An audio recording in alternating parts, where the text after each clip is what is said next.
Hello, everyone, and welcome in to Inquire Live at Gameday Central. Tonight, we are coming to you live from the press box here at Lincoln Financial Field, where in a couple, about 90 minutes, kickoff between the Eagles and the Indianapolis Colts in the preseason finale. I'm Eagles beat reporter for the Philadelphia Inquirer, Josh Tolentino, and I am happy to be joined by my fellow beat reporters and co-host of Gameday Central, Olivia Reiner and EJ Smith. Olivia, how's it going?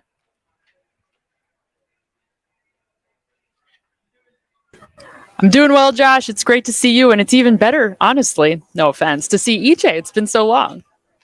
EJ, you are here now. It's a three-person panel. We will be coming to you on Game Day Central throughout the entire regular season. Us three. EJ, how's it feel to be back on the show? It feels really good to be back on the show. I'm back by unpopular demand, I would imagine. You guys did a great job holding it down without me, and I appreciate that. But yeah, it's good to be back. We appreciate those words. As I hinted earlier, the three of us, along with the Inquirer's Jeff McLean, we will be coming to you from every single Eagles game at home and on the road this year. EJ, where's the best place that they can find our coverage and continue to chat with us on Game Day Central? Yeah, inquire.com/Eagles Game Day is where we want to have a two-way conversation with you guys. We're going to be in there giving you our analysis during the pregame session and also throughout the game. And we want you guys to, give us what you're seeing, maybe what the broadcast is talking about. Again, we want that to be a two-way conversation. We even take some of those comments for a segment later in the show called What You Said. It's my favorite segment of the show, actually, where we really kind of get to chop it up with you guys. So yeah, make sure to head on over there so we can have that conversation. Inquire.com/Eagles Game Day, the place to be for all your Eagles coverage. All right, guys, let's jump right into it. What is the latest with this team? Here we are, the end of the summer, the end of training camp, a full month of Eagles practices. Olivia, as you joined the beat with us, let's break down training camp. What were your biggest observations for this team coming off an appearance in the Super Bowl, looking to repeat as NFC champions? Going into this training camp, my questions weren't so much on the offensive side of the ball. I think with so many starters returning from last season, not a lot of question marks there. More of the questions were on the defensive side of the ball. And I think as training camp progressed, we got a little bit more clarity as to who will make up the initial 53. And we'll have more of that come Tuesday once that it finally has to be in. But I think to me, one of the top performers in training camp this year was safety Reed Blankenship. He really solidified himself in a starting role throughout training camp. He made 3 interceptions of Deshaun Watson during the joint practices with the Cleveland Browns, so consistently making plays throughout training camp. In my eyes, he was one of the top performers. We also got to see some of the inside linebackers start to separate themselves amid somewhat of a crowded room. Nakobe Dean being one of the players that not only stood out during camp, but also especially in these preseason games. We also got to see Zach Cunningham, who was brought in earlier this month off of the street. The Eagles signed him, and he looks like he's making a real push as well in these practices in preseason to eventually claim a starting role on the field. So I think those two guys have had two of the bigger, more impactful performances throughout training camp, and I look forward to seeing if they are, well, I'm almost certain that they will be on the initial 53, but how the starting slots shake out. Almost a full circle year here for Reed Blankenship. Last year, he was fighting for his NFL life as an undrafted rookie. Made the team after some impressive performances, some sure tackling in the preseason, and here he is, in street clothes throughout the 3 preseason games here, the last and third one tonight. Expecting the starters not to play, as the Inquirer's Jeff McLean reported earlier today. EJ, let's get your thoughts on training camp. I'm particularly curious of what you've thought of the 2 top rookies, Nolan Smith, Jalen Carter, the top 2 draft picks out of Georgia. Yeah, I mean, so I went in to camp a little skeptical of Nolan Smith in particular, especially the first few days. Obviously he looks the part. Even at I think he was listed at 238 at the combine. He doesn't look like an undersized edge rusher when you see him, but I mean, those first few days without the pads on, he's flying off the ball. Everybody's really excited, and I remember thinking like, well, let's see what happens when the pads come on. He's the type of guy who should flash when you're in shorts and t-shirts, but he surprised me. I mean, he when the pads came on, he was even better. And, he's doing it from edge rusher and off-ball linebacker and, the 4-eye technique, which is not a small task for a 240-pound edge rusher to go in there with guards and tackles and have to kind of figure it out. And he's managed to do that. He's been disruptive. He was like right off the bat, really impactful. Jalen Carter, I think, took a little bit more time. He flashed every once in a while, but toward the end of camp, you really saw the type of player that he has the potential to become. I mean, you've heard a lot of veterans who, these guys are usually very careful about being, too bullish about a rookie. I think they all realize that it takes guys time to transition into the league, but they're all, I mean, Lane Johnson, Darius Slay, guys like that are really, really excited to see what Jalen Carter can do in the regular season, because he is, I mean, he was billed as one of the best players in the draft coming out, maybe the most talented player in the draft. And, I think it really speaks to the competitiveness that he has, that he really seemed like he was at his best in the joint practices and in the preseason games. That's something that when you talk to his old coaches, they talk a lot about how he has that competitive edge, and that really is kind of what brings the best out of him. So, yeah, the two Georgia rookies, they definitely had a good camp, and I definitely think that they both have carved out roles for themselves in this Eagles defensive front. A sneak peek into our coverage, EJ, certainly touching on the Georgia rookies as we get closer to the season. You can keep up with our coverage at inquire.com/Eagles Game Day. Olivia, I want to briefly touch on Jalen Hurts, who you mentioned there in your intro.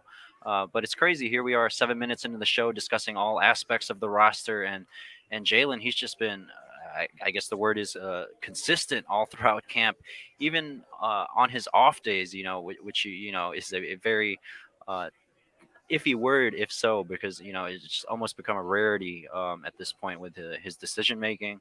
And it certainly speaks to his growth and development here as he at the face of the franchise. Olivia, what are your observations of the summer that Jalen Hurts had?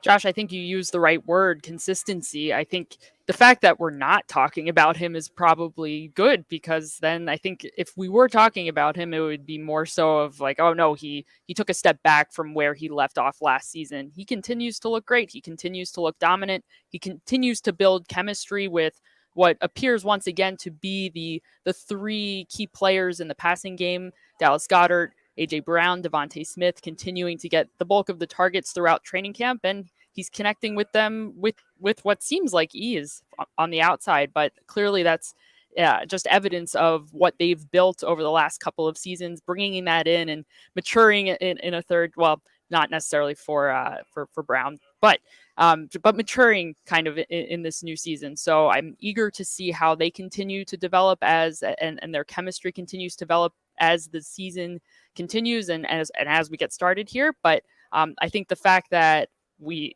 haven't really had too many qualms about Hurts's play throughout training camp is a good sign going into the regular season. Jalen Hurts certainly benefiting from that continuity on offense. 9 of 11 starters retained. You look at right guard, they're inserting Cam Jurgens there between Jason Kelce and Lane Johnson, and running back, a plethora of talent with free agent additions: Rashad Penny, DeAndre Swift, joining Kenny Gainwell and Boston Scott in the backfield.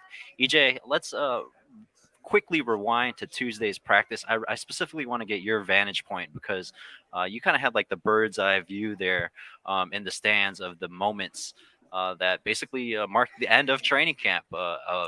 It's not a stretch to call it a fight, a brawl. That's even the words that Kenny Gainwell used. Please just lay out the scene of what happened at the end of Tuesday's practice, the particular culprits involved in this instance: Jason Kelce and Colts linebacker Zaire Franklin. Yeah, I mean, that practice against the Colts was kind of boiling over from basically the outset. The first team drill, A.J. Brown catches a slant route and kind of takes exception to, a hit he received kind of toward the end of the play. And I think that was kind of, again, what kind of set the tone here with the Colts defense. Seems like they kind of play through the whistle, and I think the Eagles offense was taking exception to that. And, the Eagles defense had their moments too. Derek Barnett had a quote-unquote sack against Anthony Richardson during a team session, and I've never seen anything like this before. Like, he's kind of like standing behind Anthony Richardson, and you're supposed to let the guy throw the ball, and I think Derek Barnett just kind of got sick of standing behind this guy, like watching him go through his reads, and finally just knocked the ball out of his hand. And predictably, the Colts offensive lineman did not appreciate that. So by the team session, I think you kind of could see that Jason Kelce was maybe a little bit annoyed at Zaire Franklin. Again, tackling through the whistle, making hard hits right at the end of plays on Kenny Gainwell. I think he issued a warning to Zaire Franklin, like, hey, let's tone it down a little bit. And Zaire Franklin didn't back down from that. Made another hard hit on Kenny Gainwell, and Jason Kelce from maybe 10 or 15 yards away, full speed, goes and levels him basically. And then it's, all bets are off. Both sidelines are cleared. I really haven't seen a fight like that, quite like that in training camp. I'm sure that some of our colleagues who have been here longer probably have. But, sideline clearing brawl, ends practice.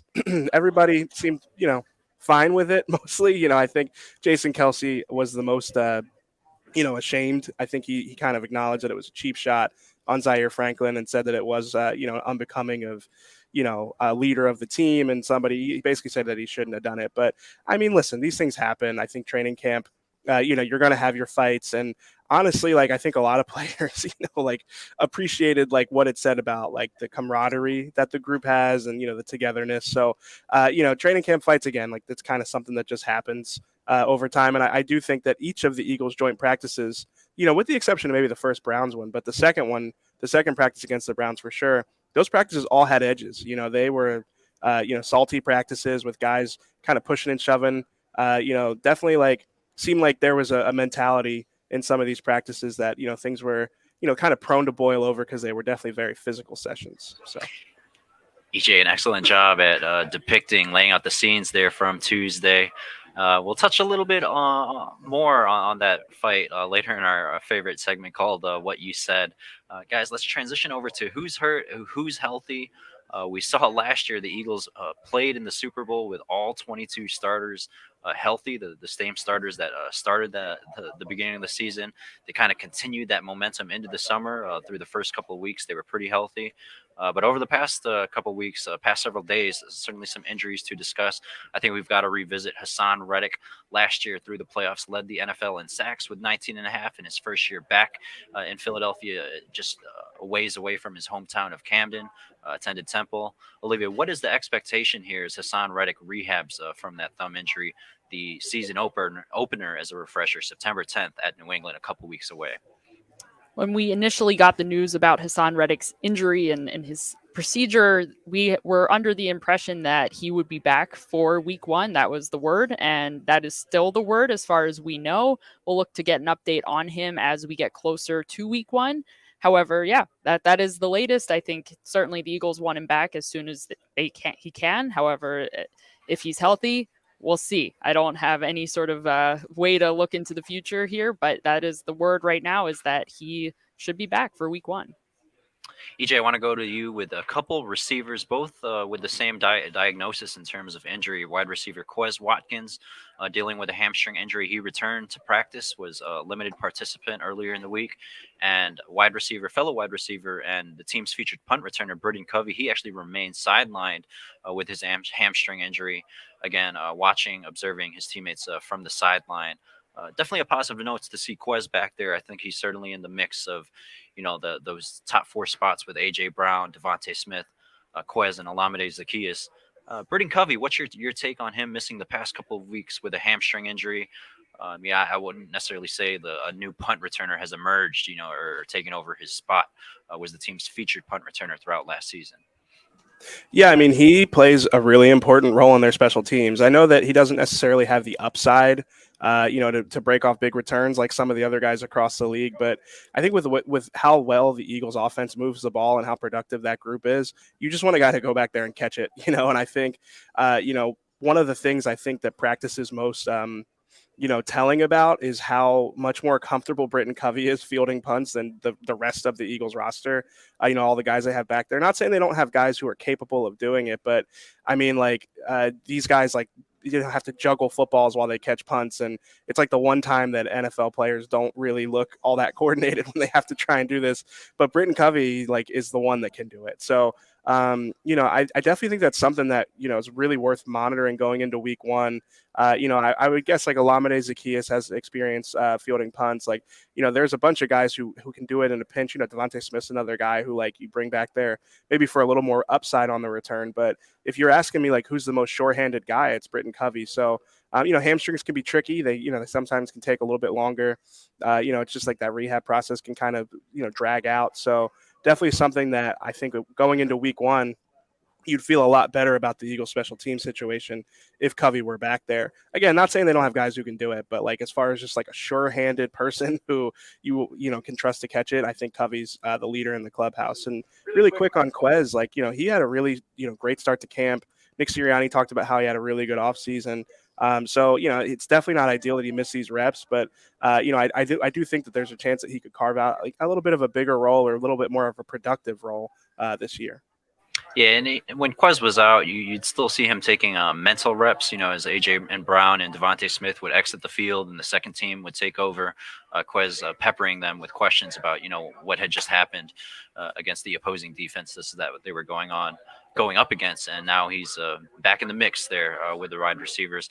Last one, Olivia, exactly a week ago, cornerback Zach McPherson, kind of a crazy sequence. It was like a near pick from Contavious Street, who landed on Zach McPherson. I think his injury, though, occurred right before that. He is out for a long period of time. You think about 6-7 months with a torn Achilles injury. And you look at the cornerback depth, Olivia. It's such an interesting scenario there for those that sixth spot. I'll break it down real quick and let you analyze the situation here with McPherson out. But you've got Darius Slay, James Bradbury, Avonte Maddox. That's your top starting trio. Josh Jobe has really continued to solidify his spot as the top outside reserve cornerback. And then you had Zach McPherson, who had some versatility playing on the outside, playing on the inside. We saw him playing a lot in the nickel throughout training camp. Again, he'll be out. And then it's kind of a toss-up. They cut, Greedy Williams. There's some intrigue there with Eli Ricks. Mario Goodrich has, he's been banged up here over the past week. So how do you foresee Zach McPherson's injury affect the rest of that depth chart? First and foremost, it's certainly an unfortunate injury to Zach McPherson, looking to have more of an impactful role on the defense, not just on special teams as he has in the past. So first of all, big loss there and certainly a disappointment for him. But right, Josh, you look at the cornerbacks room and you say, okay, well, who is going to take his spot? Presumably he was going to make the initial 53. The top, I would say the first four that you mentioned all seem like locks, Josh Jobe being that primary backup there on the outside. And then who's next? Keely Ringo certainly seems like it would make sense that he would have an initial 53-man spot, being a 2023 fourth round pick. However, we haven't seen a whole lot from him in camp. We haven't seen a whole lot from him during the preseason. So I suppose you could still pencil him in as a question mark. And then Eli Ricks, Josh, you had him on your latest initial 53. If you haven't checked that out, I highly suggest, audience, that you do. Josh has been doing a great job with these 53-man roster projections. And Eli Ricks is someone that could potentially be on the cusp of earning a spot. He has really come on in these preseason games, making plays. However, we haven't seen a whole lot from him actually during training camp. So are we going to see more of him tonight? Will he be able to solidify a roster spot tonight? Has he already solidified a roster spot? We don't know, but certainly Ricks is in the mix. Mario Goodrich, as you mentioned, dealing with an injury, so perhaps he may not be playing tonight, but we'll keep an eye on that. He could be in the mix. Mekhi Garner in the mix. So there are lots of names and faces in that the cornerbacks room, that could potentially be in contention now that Zach McPherson is out of the picture. Great job from Olivia breaking down just that fallout there at cornerback. One more name worth mentioning. Some Eagles fans might sigh at this. Remember that 3rd and 30 in Dallas last year. EJ and I were both there at AT&T Stadium. Josiah Scott, he definitely has familiarity with the scheme. He has that nickel presence there again with what McPherson was playing. So we'll see exactly how this spills out here over these next couple days. Eagles must get the roster down to 53 players from 90 this upcoming Tuesday. Guys, let's transition over to our favorite segment. It's called What You Said, a reminder to our viewers and readers back home. You can submit your comments and questions at inquirer.com/Eagles Game Day, and we'll have a chance to read them during this segment called What You Said. Our first comes from BMG99, a regular viewer. We appreciate your viewership, BMG. She says, does Mariota ever get time with the ones? One would think that the backup quarterback would need to get accustomed to the guys he's likely to throw to. EJ, I want to go to you because this is such a great topic. Actually, it's such a great question.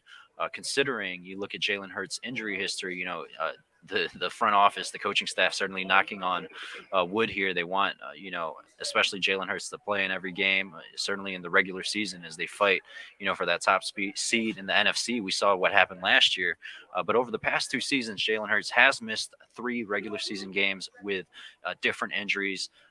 Gardner Minshew, who's actually going to be playing tonight for the Colts, he went 1-2 over those starts. So, how do you see Marcus Mariota getting adjusted to this offense? Should he be taking reps with the ones? I guess I'll prelude that part of the conversation that he has not taken any reps with the ones to answer the question. Jalen Hurts taking every single rep throughout camp with the first team offense, EJ. Yeah, and you usually don't see, a backup get a lot of reps with the starting offense. Maybe those guys will, kind of have like when they run routes on air. Sometimes I think Mariota might end up throwing to one of those guys, but for the most part, you're just trying to, develop the chemistry between the main guys. So, and, that's not abnormal. I remember Gardner Minshew last year when he was going into his first start was kind of like, yeah, I don't really get to throw to AJ Brown or Devontae Smith very often. So, they just had to do it kind of on the fly. So, and as far as how does Mariota, how does he seem to be picking up the scheme? I mean, it's fair to say he struggled, It hasn't just been in the preseason games either. It's been during practices. I think the preseason games have been representative of what we've seen in practice. He'll have a couple of moments, he runs the ball pretty well. He seems pretty fast in the open field, but he also has his share of errant throws, overthrows is kind of his trend right now. He'll have a moment where he hits somebody on a really nice pass and then a couple plays later he'll sky one. So, I think that the read I have on it so far is if he were to get called into action early in the season, I still think that they could RPO a team to death as long as they're not behind. It's if they get down 2 scores, Mariota's downfield passing has not been very good. I don't think you can really count on him to kind of get you back into a game with that type of offense. But I mean, Marcus Mariota, people will point out he's a pro. He's an 8-year veteran. He was really productive in college, and he kind of fits what the Eagles scheme is in terms of those RPOs and quick decisions. I think with those you can trust him a little bit more. It's not as demanding on him as 5-step drops where he has to throw the ball 20-30 yards down the field. And he gets to use his athleticism in those situations too. So I think the Tanner McKee hype, I think the kid can play, but I don't think he's necessarily the answer at quarterback, backup quarterback right now. I think the leap from playing against third string defenses with vanilla looks, just trying not to show very much, to all of a sudden playing against starters with a defensive coordinator that's changing the picture up on you. It's a big jump. So I think Tanner McKee's been encouraging, but yeah, I still think Mariota is the backup. Again, there's definitely some reason for concern about the way that he's played in the preseason, but I also think there's a pathway to kind of making it through if Jalen Hurts gets hurt.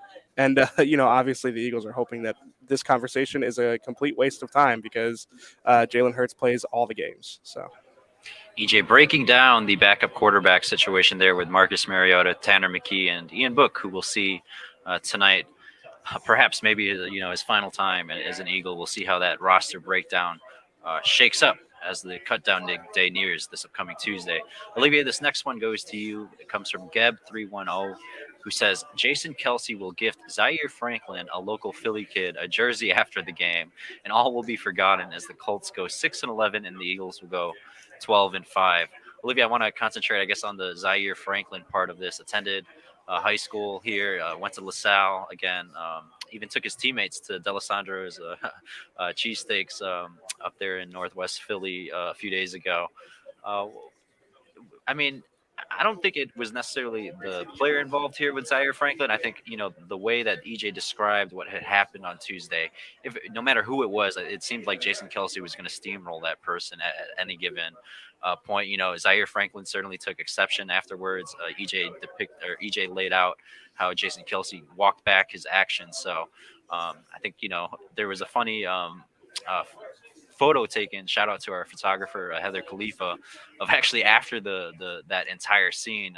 General Manager Howie Roseman was chatting with Zaire Franklin, maybe about the linebacker situation here in Philadelphia. What was your entire takeaway from those moments that happened there on Tuesday with Zaire and Jason Kelce?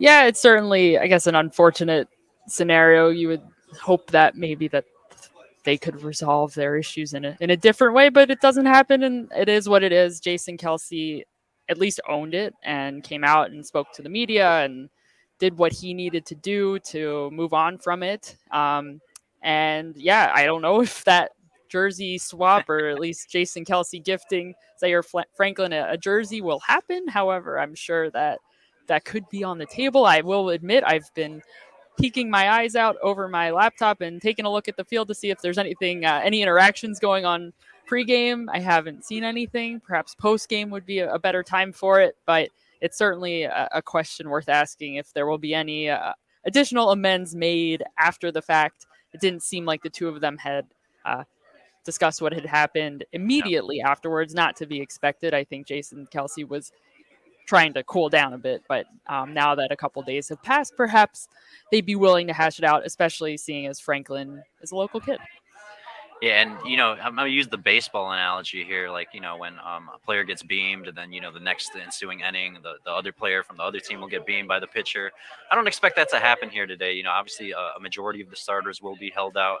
Certainly on the Eagles side, I know Anthony Richardson is starting, or is supposed to start, scheduled to start for the Colts. But I mean, you've got the second string, the third string, fourth string players who are fighting for their NFL lives here, trying to make impression. Would be very surprised if we saw any spillover from Tuesday's events in today's final preseason game. Guys, it is almost prediction time, but let's get some final thoughts here from Inquirer beat reporter Jeff McLean on tonight's game.